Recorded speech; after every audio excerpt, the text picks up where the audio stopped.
Let me just give you the bibliography for this really quick. And then Kathy, you should have something to share with us today. Yes. Should I go ahead and no?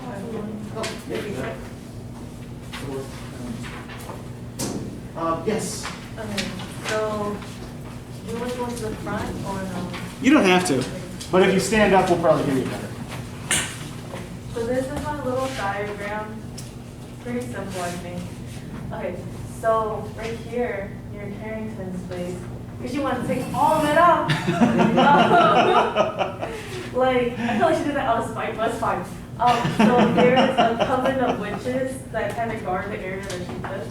Okay. And since there's water under her floating land, I made these coven of witches freeze water when conflict arises, you know, to cool down the atmosphere. You know? Okay.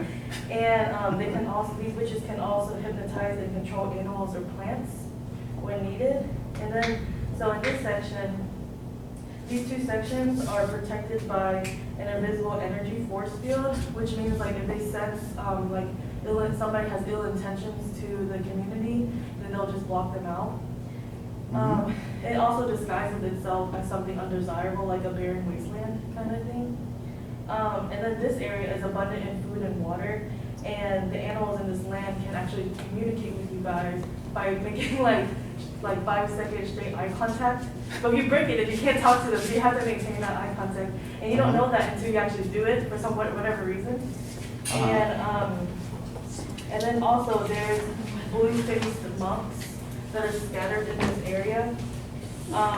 And they can predict someone's fate at the price of a Mulderian dragon scale, which has anti-aging elements only when someone prepares it right, which these monks can because they're born from these scales when it was destroyed and scattered everywhere. And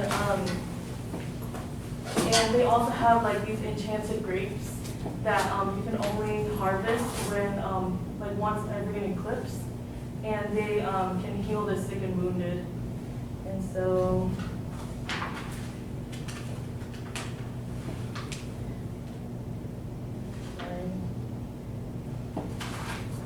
and then for this section, I did it based off of a tale that my parents told me when I was younger. So the rainbow things, they're actually shapeshifters that try and trick people who actually can enter and for their riches. But if you're able to trick them, then they'll give you anything you want. So like if you want money, then they'll give it to you. If you want someone dead, then they'll do it for you. They gotta get in trouble. So they'll literally do anything. And so, but the original form is a haggard-looking old lady that has a rainbow serpent-like tongue. And then there's an oasis that can bring back the dead as long as you can get past the fiery whirlpool. And yeah. Can't make it easy, right? Yeah, you can't make it easy. So yeah, that's it. You don't want everybody doing that. All right, I pass the markers along to you. Okay, so before we get started, I do want to note, in case you haven't seen the feedback yet, that I have gone over the proposals, right? So if you have any questions about the proposal or about my feedback, please do feel free to get in touch with me. Either come talk to me after class or email me or whatever, right? I am also happy to look at drafts of paper 1 if you get them to me by Saturday, right? So if you have something done by Saturday, you want me to look at it before you turn it in, I am happy to do that for you. If you get it to me, after Saturday, I will try to look at it if I have time. But like Saturday is kind of the outer limit of what I can guarantee. Again, just because if the paper's due Monday, I want to have time to give you meaningful feedback, right? I also want to remind everybody about extra credit if you go to the Writing Center. I know that the system has changed there. You do have to make an appointment now to go. You can't just walk in. You can do that on the university website. If you click on the Academics tab and scroll down Academic Resources, click on Writing Center. Just keep clicking through until it lets you make an appointment. And yeah, that's what you do. And if anybody needs help with that, just come talk to me. Okay, also for Wednesday, not for Monday, because Monday is our midterm, but for Wednesday, you're going to be reading the first half of The King of Elfland's Daughter by Lord Dunsany. I know this looks like a lot of pages, but it's fairly large print, and it's not a very difficult read. So this shouldn't actually take you much longer than anything else that you're reading for this class. So does anybody have any questions about the exam or the paper before we get started? I have a question about your shirt.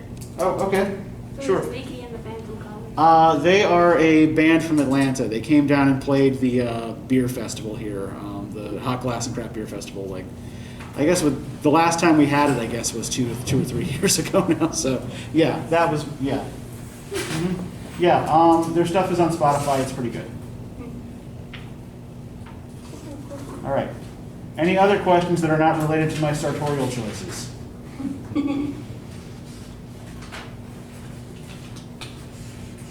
Okay. Then what'd y'all think of Goblin Market?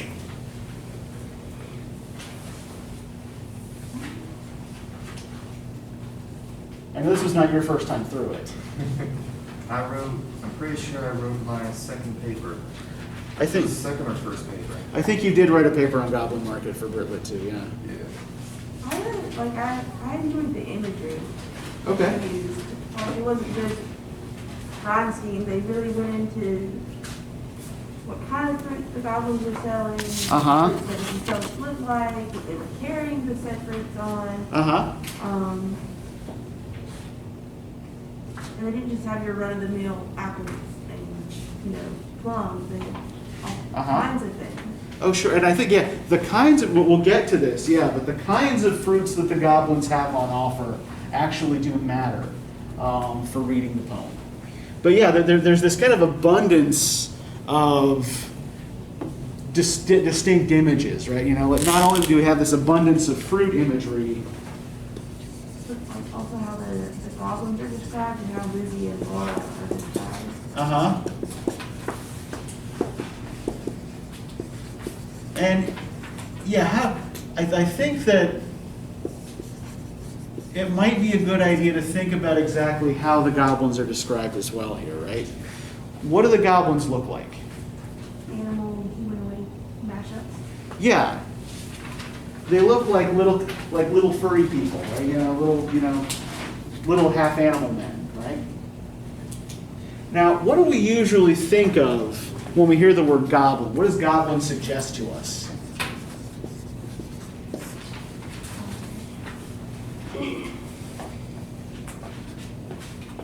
If anything. I like to think of it as a hobgoblin. Okay. Or like a red cat, maybe like they're kind of green or gray and they've got sharp teeth and possibly scales. Uh-huh. Okay, yeah, we usually think of a goblin as a monster, right?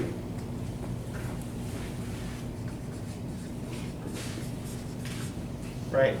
They're dangerous, they're potentially evil, right? And they're hideous, and wow, look at what's doing outside. Holy shit. All right. Is that what I'm talking about? Yeah, well, there were reasons I decided we were moving inside today. I think it said it's supposed to be doing this till 5:30. Yeah, Or it's it's, supposed to be like this on me. yeah, but yeah, Seven. the rest of the week is supposed to be lousy like this, yeah. Yeah. But yeah, the goblin is typically, at least in kind of contemporary fantasy parlance, right, usually a kind of monstrous creature. But these are cute, right? At least in the beginning of the poem. They're just these cute little animal guys carrying trays of fruit, right? Goblins are either considered very clever or very dull. Okay, There's two spectrums. okay. It's not the perfect analogy, but I always thought of them as the little cookie makers of those little fudge cookies. You know what I'm talking about? Like Keebler elves. Yeah, they kind of reminded me of the Keebler elves. Okay. Yeah, I mean they are, they're hauling snacks around, right? They're essentially selling snacks, right? Yeah, I mean they don't seem to live in a hollow tree, but in fact, is it clear where the goblins live at all? No, No. they're kind of just always at the market. Yeah, they're just always at the market until you've actually bought from them, right? And then once you've done that, they don't appear for you anymore, right? But isn't there like kind of like an allusion to where they are from? Because it mentions like their fruit being grown underground. Yeah, let's look at the. I think the lines you're referring to is this like kind of when Laura and Lizzie are questioning where the goblin fruits come from. If you look around line 40, right? Lie close, Laura said, pricking up her golden head. We must not look at goblin men. We must not buy their fruits. Who knows upon what soil they fed their hungry, thirsty roots? So, This book doesn't give line numbers. it doesn't? Yeah. Okay, well, shit. Like ours Okay. is page 2. So yeah, it's near the beginning of the second big verse paragraph.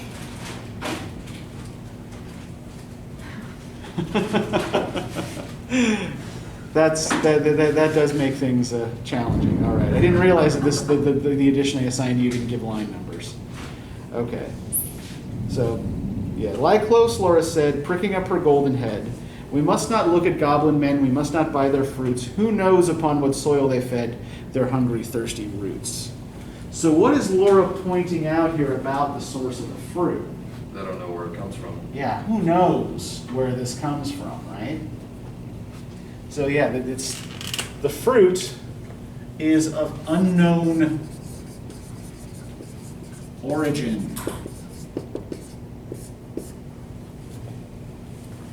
And if we look at the list of fruits that the goblins are selling as well, right? I didn't even recognize a lot of the fruits on here. Yeah, and some of these are old-fashioned names for fruits that stopped being used in the late Victorian era, right? This poem was first published in 1862, but some of these are also fruits that don't grow in England, right? Many of these are fruits that don't grow in England, right? Pomegranates full and fine, right? Pomegranate's a Mediterranean fruit, right? You don't find those in England except through importation. Dates, green gages, What is that? Pineapples. figs to fill your mouth, citrons from the south, right? What are, there's 3 I didn't recognize. Quinces, how do you Uh-huh. say it? Green gages. Yeah. And damsons. Okay, green gages are a kind of plum.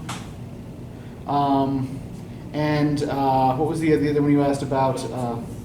Quinces. Quinces. Oh, quinces are they're similar to an apple, but again, the quince is a Mediterranean fruit. And then damsons. Also a kind of plum. Okay. Yeah. Or bilberries. Mm. I don't actually know what a bilberry is. I mean, I imagine it must be some sort of berry, but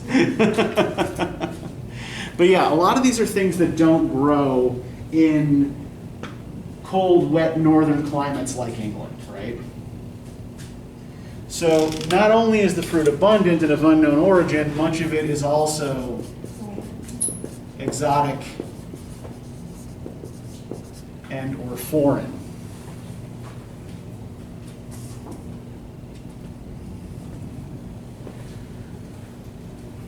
So this is an idea that I want to come back to when we're looking at sort of the way the girls interact with the goblins. I just kind of want to sit on this one for a minute and try to pull some other things out of this that we can maybe try to weave all of it together at the end.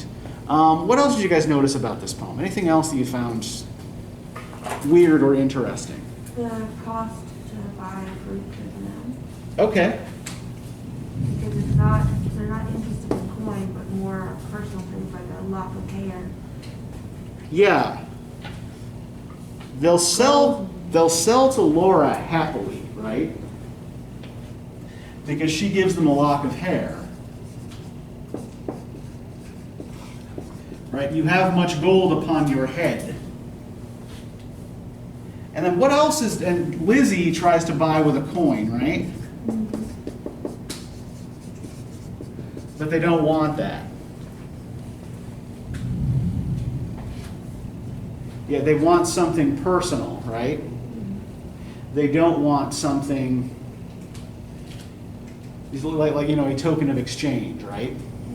I think that ties back into the idea in fairy stories, not Tolkien's fairy stories, but because goblins are considered a type of fairy, Yeah. that fairies don't want coins, they want something personal so they can have control over you. So that's what I'm looking at with Laura and the Lock of Hair. I'm sure Jenny gave something personal to them. And it was Yeah. strange. And that's an interesting point. There's that fairy stories, and by fairy stories I mean specifically, like not fairy tales in general, but folk tales that involve fairies, usually involve some kind of exchange, right? The fairy gives something to a mortal in exchange, for some other kind of service, usually, right? Like, there seem to be certain things that in a lot of folk tales fairies can't do for themselves. Pardon? They can create. Sometimes. The logic isn't always consistent as to what fairies can and can't do. But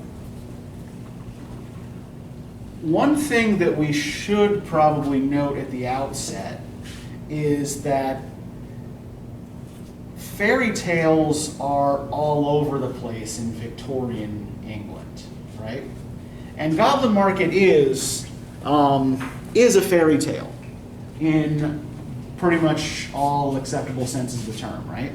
So when we think of a fairy tale, what do we usually think of? What's a fairy tale? Happy endings. Okay. We usually think that there's a happy ending, right? Magic. Or magic, yeah. There's a bad guy and a good guy. Yeah, clear-cut heroes and villains, right? There's some kind of like magical object. Mm-hmm. Okay, yeah, a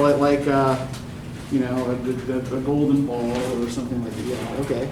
Often some kind of magical object. With the hero and villain, the hero is usually someone young, and the villain is usually someone old. Okay.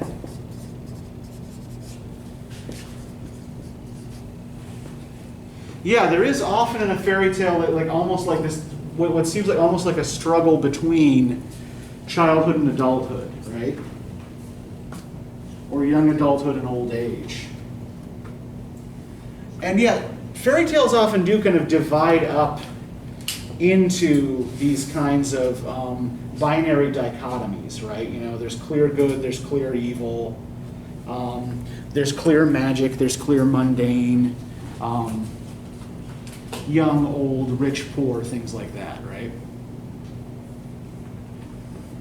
Who do we usually think of fairy tales as being for? Children. Yeah. Fairy tales have, for a long time, been kind of relegated to the status of children's literature, which also kind of accounts in large part for the relatively dodgy academic status of things like fantasy and science fiction writing in general, right? Fantasy, generally speaking, has often been regarded as something that's for kids, right? Something that is juvenile and thus not worthy of serious academic attention. However, as critics have been paying more attention to children's literature, things that are specifically written for children, some of these genres that have been relegated to the nursery have also been reevaluated, right? But yeah, we tend to think of fairy tales as being for children, and this is in large part a product of certain things that happen in the Victorian period culturally, right? It's crazy that we still think fairy tales for children because all of our current day fairy tales came from, or at least the majority came from the Brothers Grimm. I'm Mhm. sorry, those are not child friendly. Well, it depends on what you mean by child friendly. And the way we think about childhood today is not the same way that a German cottager on the edge of the Black Forest might have thought about children in, say, 1804, right? So one of the things I'm trying to get to here is that it's really only in the Victorian period that the category of the child as a separate kind of being, like as a separate stage of development, really appears. Prior to this particular period, children were largely just thought of as little adults. You were an adult in training, right?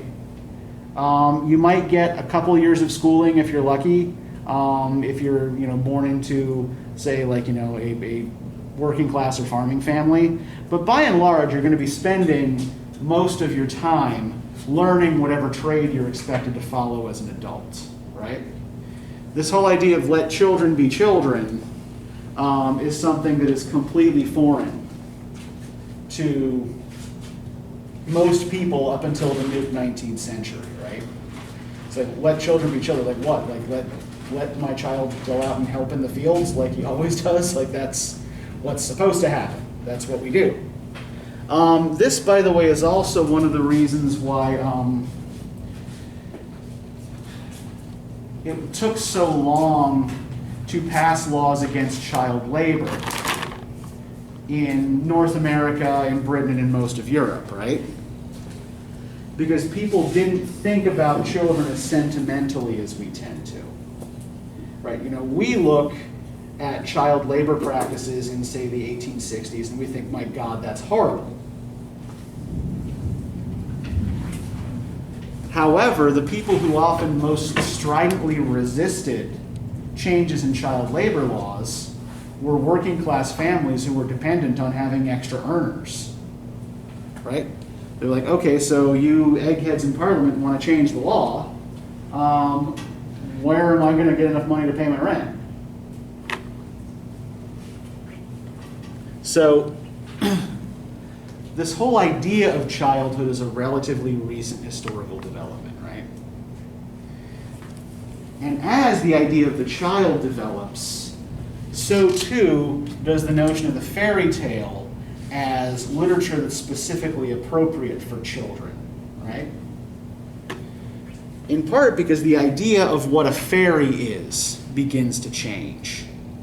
Now, this is a process that actually started probably closer to the 17th century, but by the 1860s or so, the transformation of the fairy is more or less complete. Does anybody know, like, what fairies tend to look like in medieval legends, for example? Yeah, go ahead. They're either of the average human height or taller. They have, they're generally pale with, longer ears or some exaggerated feature, and they exist in these liminal spaces. They're very ambivalent to humans. Yeah, in fact, like when you run into one, they're often, at least initially, largely indistinguishable from a human being, right? There might be something off about them, but they more or less look like us and behave like us. Often in these kind of like weird imitations of things that human beings do, right? But yeah, fairies in medieval lore tend to be much more human-like. However, by the 19th century, the idea of the fairy has become something more like a kind of diminutive little sprite with butterfly wings and antennae, right? So fairies have been diminished in size to something more closely resembling a child. And indeed, like if you look at a lot of Victorian illustrations of fairies in children's books and things like that, the fairies often look like children, right? They're kind of androgynous. They usually lack any real secondary sexual characteristics, things like that, right? Now, the other category of the fairy is the Goblin. And the Goblin is kind of closer to what used to be called like the old house fairy, right? So I don't know, how many of you read the Harry Potter books? Okay, so most, at least vaguely familiar, or at least you saw the movies maybe, right? Yeah, exactly. So you think something like Dobby the house elf, right? You know, these kind of humble fairies that work in the home, right? Yeah, go ahead. The bakers at Gringotts are goblins. Yeah, that's true. Yes, they are specifically referred to as goblins. Yeah, but essentially, the goblins are those fairy creatures that are not pretty, that do most of the work and most of the laboring, right? And that also often tend to operate by these kinds of strange rules of exchange, right? If you give a goblin or a brownie something like, say, a suit of clothes, right? Then you're essentially telling it that its service is terminated and it is no longer expected to hang around your house. So,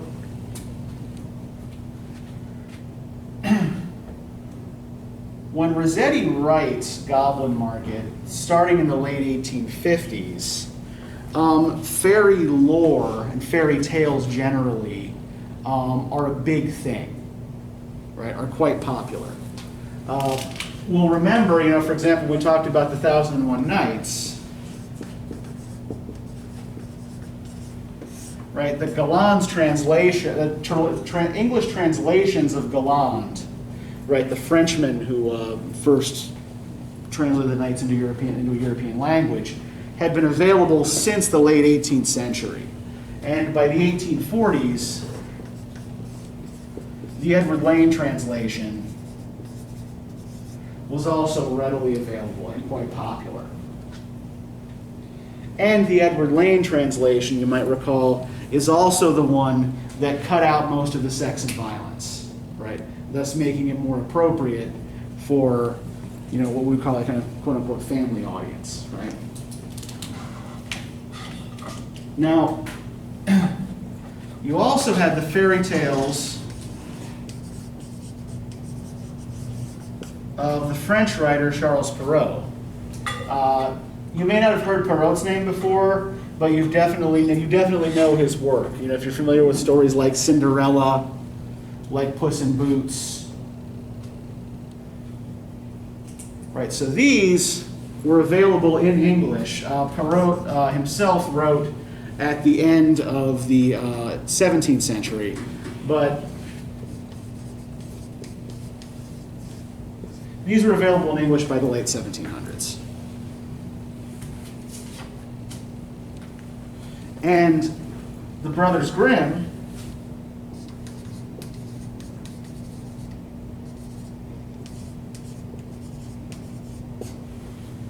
were available in English translation by the 1820s.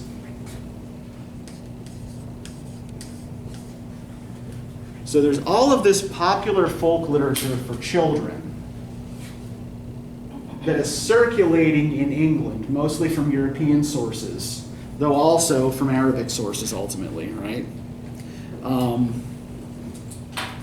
That is informing the creation of this new and is informing and informed by the creation of this new category of the child, right? So what does the child look like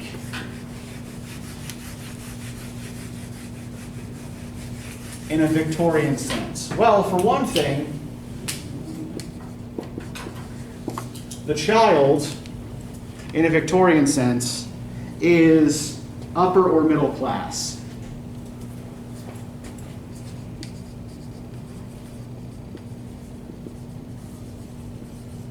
Now, why would childhood, as we understand it, be solely an upper or middle class phenomenon? Because you're actually allowed to be what we think a typical child should be. Yeah, your family makes enough money that they don't need your labor, right?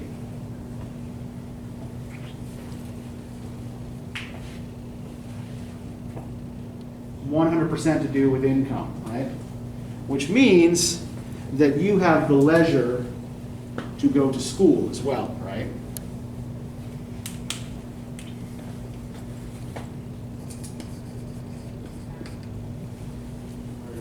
because you don't have to work in the fields or go down to the mines or work in a factory.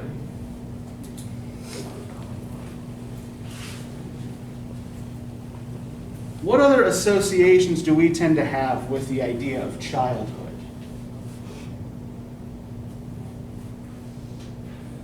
What do we regard children as? Innocent. Yeah.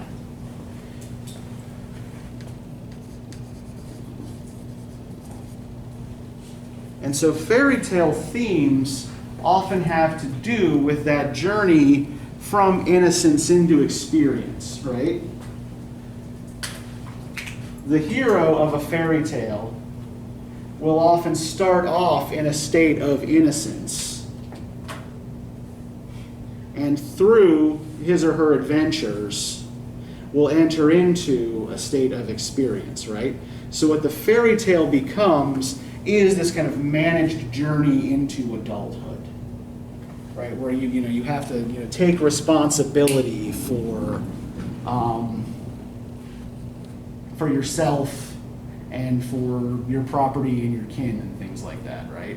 So you'll notice like a lot of fairy tales will be about acquiring the trappings of adulthood, right? So we have a prince who goes and rescues a princess from an ogre, right? So he's going off and acquiring a wife. A poor young man who manages to, say, trick a dragon into giving him a kingdom, right? It's like, okay, like he's acquired property, and now he has to manage it, right? So fairy tales become kind of intertwined with morality fables, right? Where originally, like these older folk tales typically, any explicit moral that they have tends to be something more practical along the lines of, like, don't go into the forest by yourself at night, right? Because you are likely to be eaten by predators if you do. But yeah, the Victorian fairy tale becomes much more interested in kind of high concept morality, right? In particular, with getting children familiar with and used to the expectations that are going to be placed on them as adults. And the expectations that Goblin Market is dealing with specifically are gendered expectations, right? Because the heroines of this tale are two young women, right? Specifically referred to as maidens.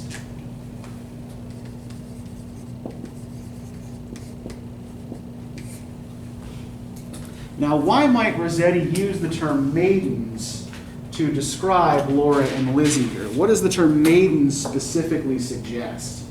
They're not in a relationship. Yeah, virginity and chastity, right? Yeah, youth and virginity.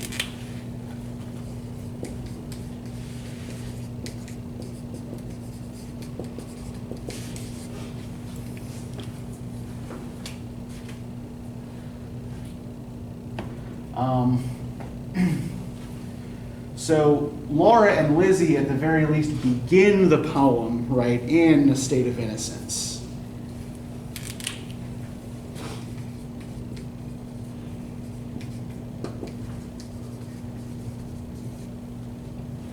And how much do y'all know about expectations of female behavior in the Victorian period? Yeah. So women were, at least upper middle class women, were expected to be, quiet, dainty. Mm-hmm. They weren't expected to really have any interest outside of embroidery and maybe like playing the piano and Yeah. poetry. Yeah. Supposed to be like delicate little flowers and, Mm-hmm. Yeah, the middle class Victorian woman lives in a very closely circumscribed world, right? She's not really supposed to have any interests beyond the house and children, which, by the way, someone else takes care of, right? Yep. There are servants to clean the house and do the cooking, and another servant to manage and educate the children. She may have some charitable interests outside the home, but it must be something respectable, right? So, in a lot of ways, or at least the way it's often depicted, middle-class Victorian womanhood is often itself similar to a kind of state of childhood, right? The basic idea is to maintain a woman in a state of innocence for as long as possible. So there are these two kind of constructs that push up against each other in this period that are probably more literary and artistic than actual, right? It's questionable the extent to which either of these existed in real life, but they're hugely influential in art. Right, the first is the angel in the house.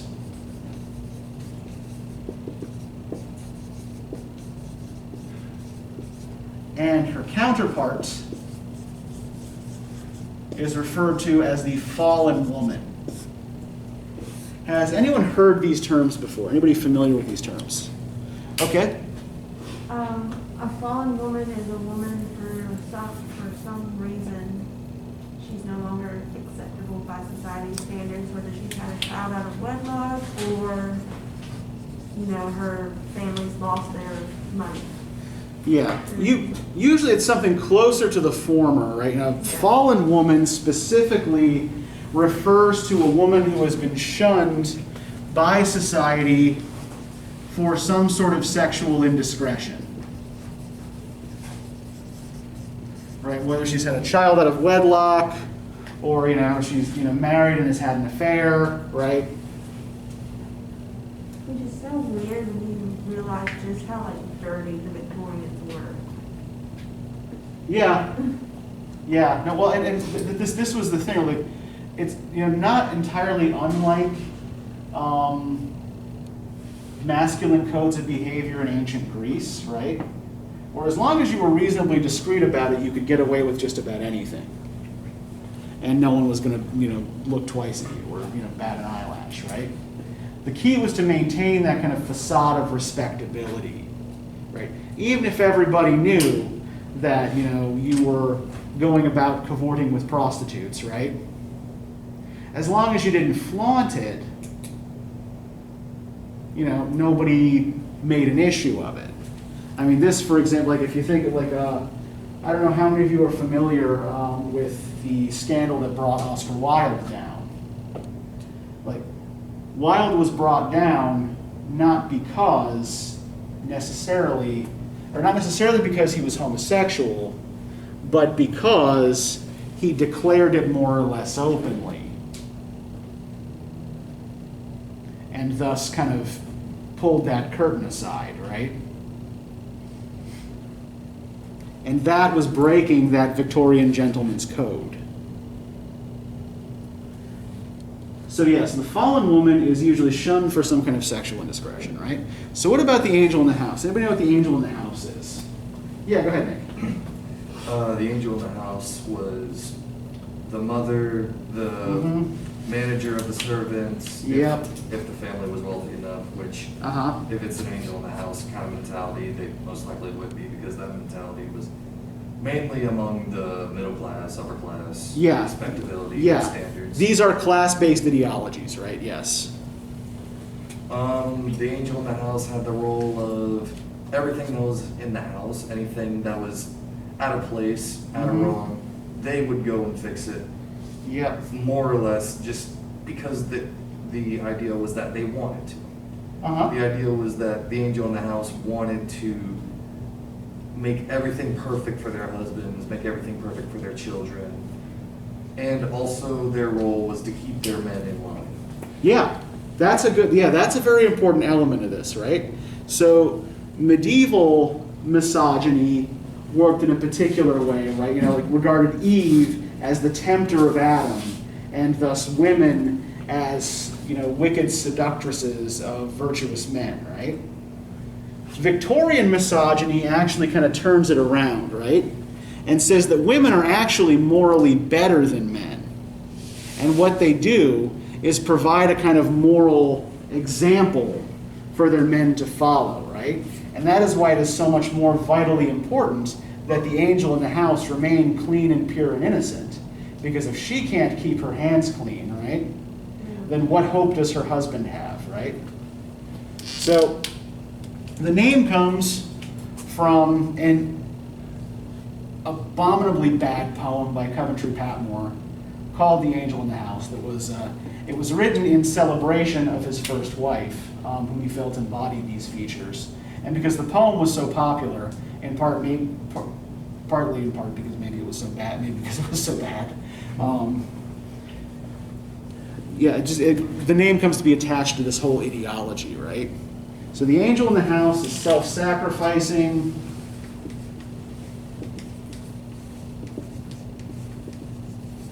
pure and moral, and ignorant of worldly matters.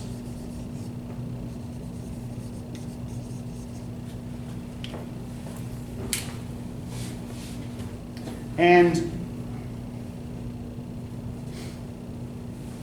never are these two supposed to meet or associate with each other, right? You don't want your angel in the house spending time around a fallen woman who might corrupt her. Even if that fallen woman is, a childhood friend or her sister or, some other close relation, right? So these two spheres are to be kept rigidly separated from each other. Right. Because associating with such a person can damage your respectability. So I think that what this poem is actually doing is subverting some of these moral categories that are so frequent in Victorian ideology, and presenting us with something a little bit different, right? Again, one thing we have to remember is, who is the angel in the house supposed to be good for? Yeah, her husband, and by extension, her children, right? How many men do we see in this poem? Yeah. Just Goblin. Yeah, the only male characters are the goblins, right? And there are no men, really, per se, in the poem. All right, if we look at Laura and Lizzie's typical daytime activities,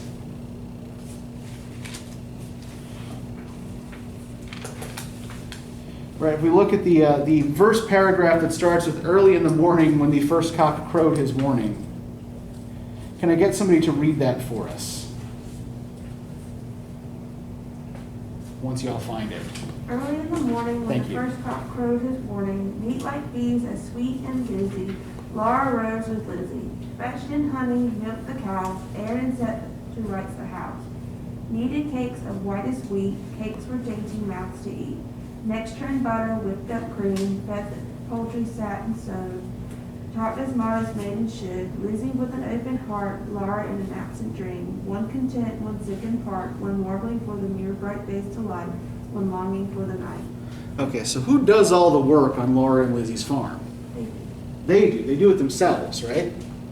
So we have here a kind of self-sufficient operation run by women. I think that is something that is actually kind of important to note here.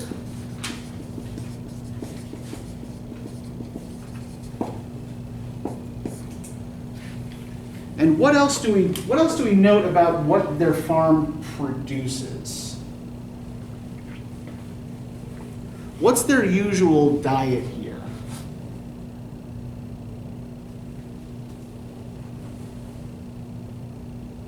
Honey, bread, and milk. Yeah, honey, bread, milk, right? Pretty simple, right?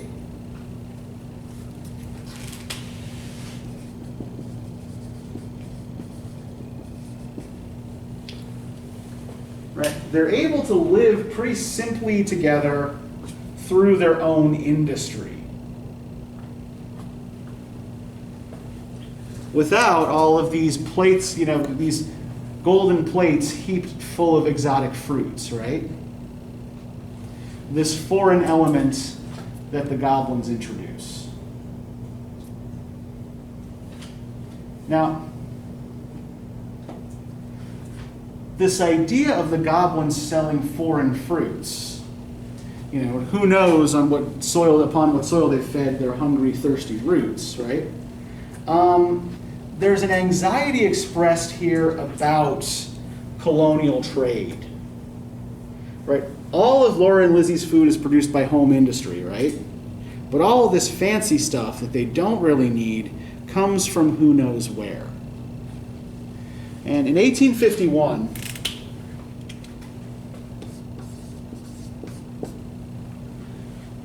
there was a colonial exhibition in London. It was nicknamed the Crystal Palace. Okay? You all right there? Yeah, I know it. Okay.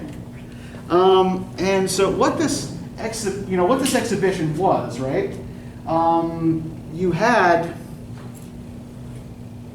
pavilions from basically every part of the British world at the time, right? So all the regions of the British Empire, where people were displaying, their particular native crafts and folkways, right?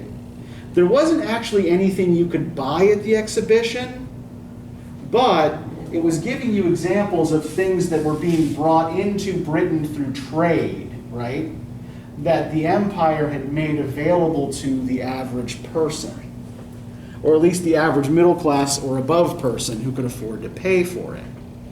So there is this kind of mania, just as there's a mania for fairy tales, there's also this kind of mania for exotic stuff from other corners of the globe, right? That is mixed up in these various kinds of exploitation as well. So one of the other nicknames for the Crystal Palace, by the way, to tie it a little closer to Goblin Market, is the Fairy Palace. And it did seem kind of like this weird kind of fantasy land to a lot of Britons. But yeah, I think that there's an anxiety here about colonial trade as well that's being expressed, which is also, I think, expressed in a kind of like this would make the poem actually even a little bit more troubling in the fact that the goblins are represented as partly but not fully human, right? They don't look like our golden-haired maidens, Laura and Lizzie. They look like animals. And often they animals that don't like the fruits, animals that you don't find in England, like the one that looks like a parrot, right? So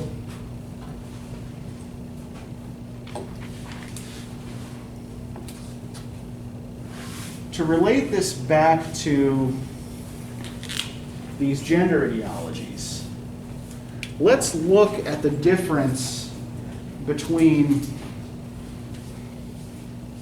Laura's interaction with the goblins and Lizzie's. So can I get somebody to read for us the verse paragraph that starts with, "But sweet-toothed Laura spoke in haste." But sweet-toothed Laura's... Thank you, Nick. Good folk, I have no coin to take or to purloin. I have no copper in my purse. I have no silver either. And all my gold is on the furs that shakes in windy weather. Above the rusty heather, you have much gold upon your head. Oh, okay, yeah. They answered all together, buy from us with a golden curl. She clipped the precious golden lock and dropped a tear more rare than a pearl. Then sucked their fruit globes fair or red, sweeter than honey from the rock, stronger than man rejoicing wine, clearer than water flowed that juice.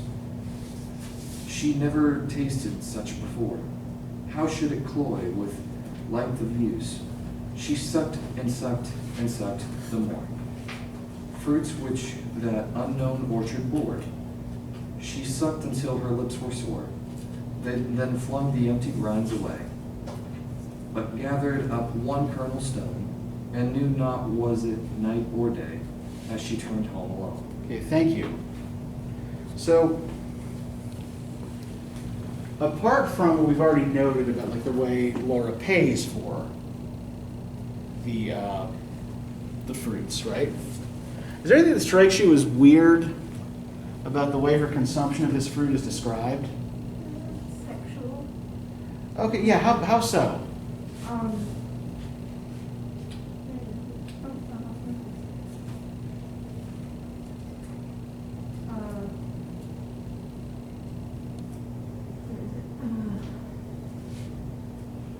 Insect their fruit grows fair on or red, sweeter than honey from the rock, stronger than man rejoicing wine. Uh-huh. She sucked and sucked and sucked the more fruits which that unknown orchard bore. She sucked until her lips were sore. Yeah, so the behavior is at the very least animalistic, right? And yeah, it does sound sexual as well, with all, you know, the juices flowing and the kind of like abandon of all of it, right? So I think the big important thing to note here, though, that this does sound very sexual, but the big difference here between Laura and her sister, right, is that Laura doesn't just give the goblins something, right? She stays there and she parties with them, right? That seems to be what they really want.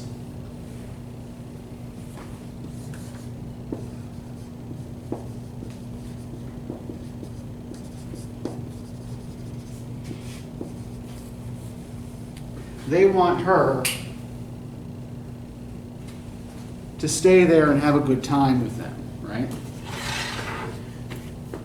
And this actually is something we can use to point to another element of fairy lore, right? What often happens when mortals stumble on fairy feasts. Stuck. Yeah.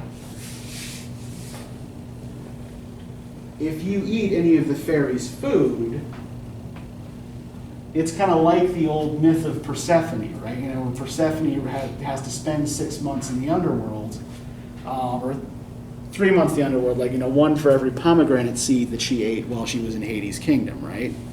That eating fairy food seems to tie you to the fairy kingdom in some way. And so, you know, makes her dependent on them, perhaps. Though the interesting thing about what happens to Laura is that she doesn't actually get sucked into the goblin's realm, right? What happens instead? She becomes like crazy about it, obsessed with the fruit, Uh-huh. and she can't hear the goblin call anymore. Yeah, once she's tasted the fruit, right?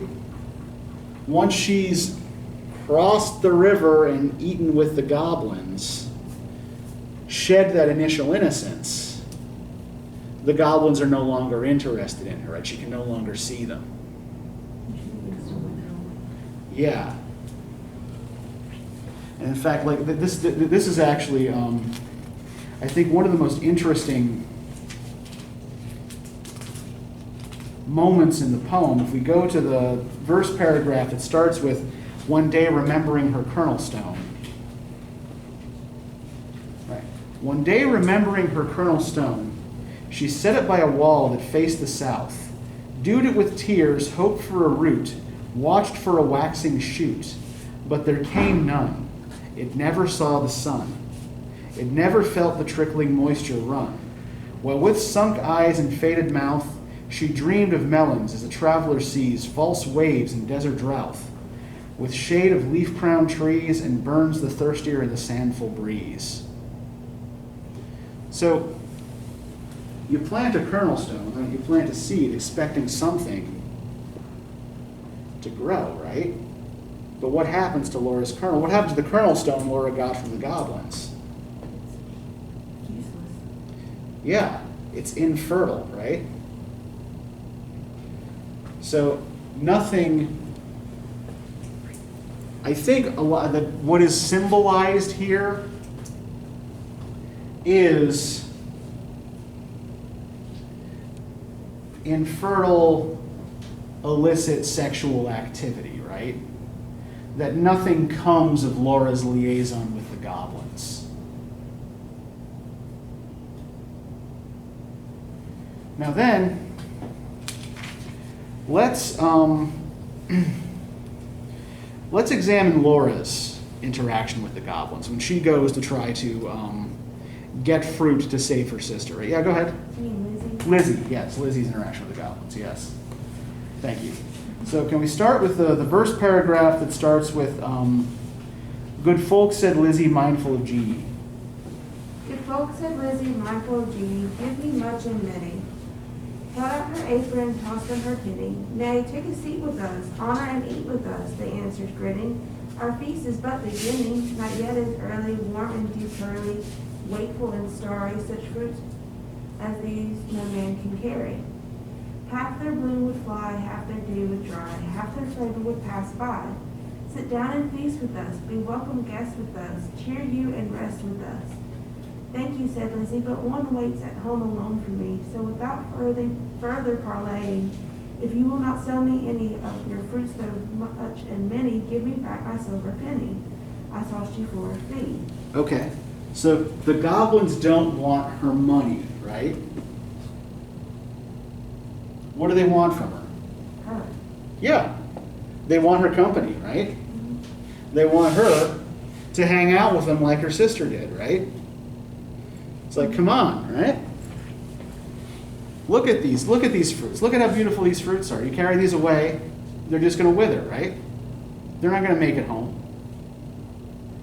So sit down, party with us. And then how do they react when she says no? They attack her. Yeah. They assault her in really fairly disturbing and graphic terms, right? And the juices of the fruit end up all over her. So yeah, you see, you're kind of looking a little, yeah, it is uncomfortable, right? There are a lot of things in this poem, particularly considering that this is written with an audience of children in mind, that do strike us as a little bit uncomfortable. I'm not saying necessarily that Rossetti's intent was for the imagery to read as sexually as it does, right? But especially when we put it up against these Victorian gender discourses, things that are operating in the cultural background of the poem, right? It's hard not to read it this way. So, in a sense, what we have going on with these two sisters, right, is that Lizzie is in the angel in the house role, right? She is self-sacrificing. She is willing to put herself at risk for Laura. And her concerns, by and large, don't extend beyond the boundaries of their farm, right? But how is Lizzie not like an angel in the house? What does she do here that an angel in the house wouldn't or would be discouraged from doing?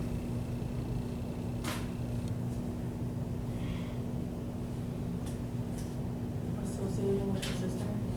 Yeah. The angel in the house isn't supposed to have anything to do with a fallen woman, right? Someone who might be a stain on your own reputation. But what Lizzie tries to do here is redeem her sister, right? And bring her back into the fold. So what we get here, and I'm still not sure that it isn't sexist and still a little misogynist, right? Because it seems like Lizzie's virtues are ultimately those that are both more conventional and are celebrated here. But we do at least have the notion here that women should be helping each other rather than shunning and ostracizing each other, right?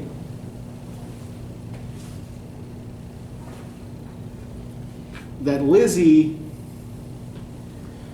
puts not just her body at risk to help her sister, but her reputation as well, right?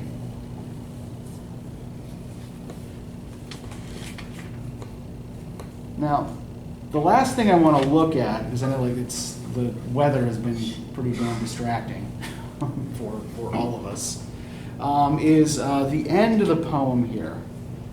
After Laura has been sort of restored to life, as it were, by Lizzie. Can I get somebody to read for us the last verse paragraph starting with days, weeks, months, years?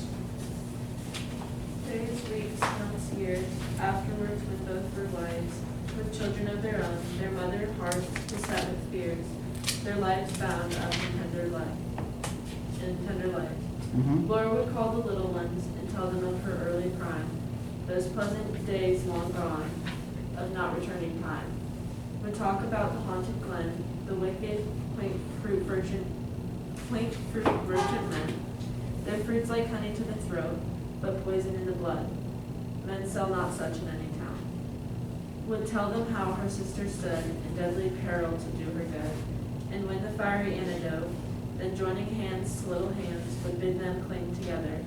For there is no friend like a sister in calm or stormy weather, to cheer one on the tedious way, to fetch one if one goes astray, to lift one if one totters down, to strengthen whilst one stands. Thank you. So, what's become of Laura and Lizzie in future times here? They've married and have children. Yeah, they both married and had children, right? So they've followed they've gone from this place where they were self-sufficient, working their own farm, to the conventional Victorian middle-class woman's outcome, right? And this would not have been possible for Laura, right, without the intervention of her sister. As a fallen woman, she would have otherwise been shunned. In fact, like when we get the story about the other woman the other maiden who went off and heard the goblin's call, right? This poor girl, Jeannie, right? We're told that she should have been a bride, but instead pined away, hoping for the goblin's fruits, right? So, apart from the fact that we've got the conventional Victorian fairy tale outcome here, what's weird about what's going on at the end of the poem? They didn't need husbands. Yeah, well, they didn't need them because they were doing everything for themselves, right? And the husbands are still invisible, right? We know that they're both wives, but we have no idea who they're married to, right? We have no idea who these husbands are. They're also still living together. Yeah, they're also apparently still living together. And I think that it doesn't matter who the husbands are, right? I think that in this case, like the husband is the conventional fairy tale reward, and that's basically it. Kind of like the same kind of role that the princess often plays in a fairy tale with a male hero, right? The fairy tale princess often doesn't have much of a personality of her own. She's a prize that the hero wins at the end of the story. So, the more I look at this, the more I think that Laura and Lizzie's husbands are essentially filling that particular role. What about this last little bit that kind of sounds like a moral?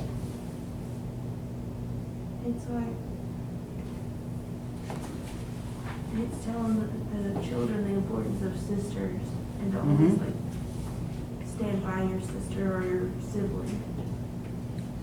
Yeah, No matter what. Yeah, particularly, if we look at these last three lines, to fetch one if one goes astray, to lift one if one totters down, to strengthen whilst one stands. So I think, it is a fairly specific reference to this tendency to dichotomize Victorian women, right? And to ostracize those who don't suit or who have, fallen out of the more respectable stereotype, right? It's, kind of like call to try to care for and reclaim people rather than to shun or to ostracize them. At least, that's how I'm reading this, but, you may or may not differ.